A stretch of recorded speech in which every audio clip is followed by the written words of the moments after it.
The message didn't sound cold until I read it twice. Then a third time.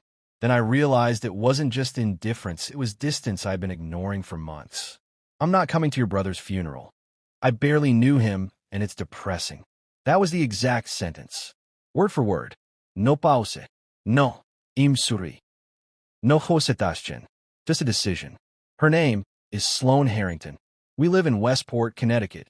Or at least, we did. My name is Adrian Calloway. And 3 days before that message, my younger brother, Lucas Calloway, died in a car accident on I-95. He was 27. I was 32. And for most of my life, I had been the responsible one, the composed one, the one who handled things. But when I saw that message, something inside me didn't break. It went quiet, the kind of quiet that feels more dangerous than anger. Sloane and I had been together for 2 years. We weren't chaotic. We weren't dramatic.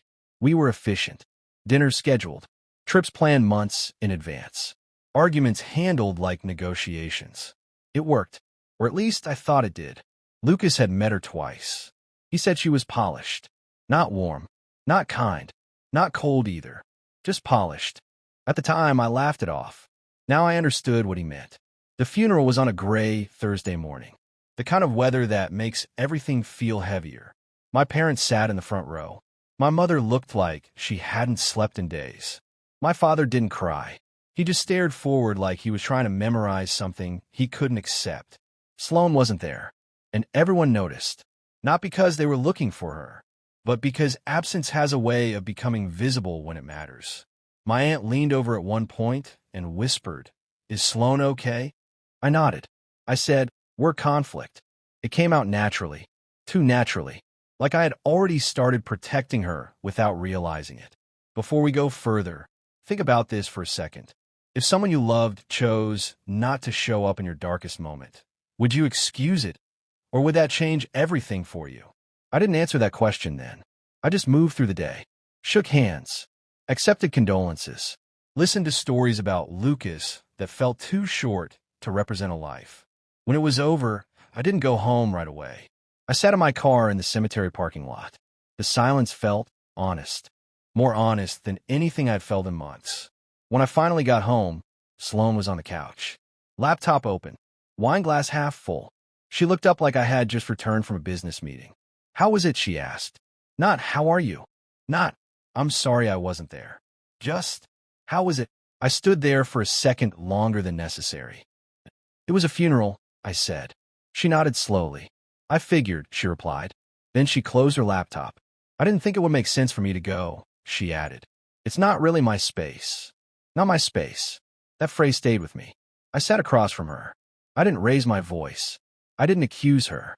I just asked one question. "Do you think relationships have spaces?" She frowned slightly. "What do you mean?" I said, "Are there parts of someone's life you think you don't have to show up for?" She took a sip of wine. "I think people have boundaries," she said, "and I don't believe in forcing emotional situations."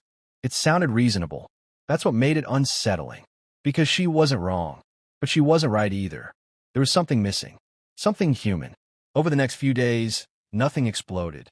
There was no dramatic fight, no shouting, no ultimatums, just distance.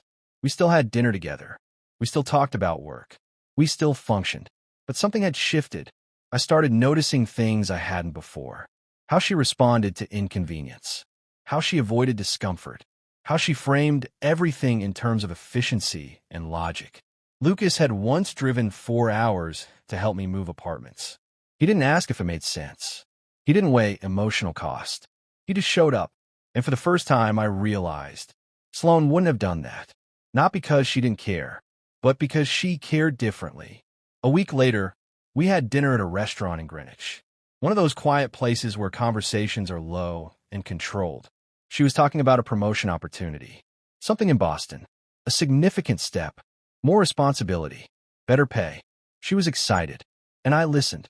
I really did. But halfway through, I asked something I hadn't planned to ask. "If you got that offer, would you move?" She looked at me like the answer was obvious. "Of course," she said. "And what about us?" I asked. She tilted her head slightly. "We'd figure it out," she said. "Ow!" She paused. Then she said something that clarified everything. We're both independent people, Adrian. We don't need to be involved in every aspect of each other's lives to make this work. There was again that idea, selective presence, care with conditions. And in that moment, something became clear in a way it hadn't before. This wasn't about the funeral. The funeral just revealed it. Before we continue, I want you to think honestly. Would you stay in a relationship where someone shows up only when it's convenient, or is consistency the real foundation of trust? I didn't respond immediately. I paid the bill. We walked out. The night air was cold, and for the first time, I didn't feel like I was walking beside her.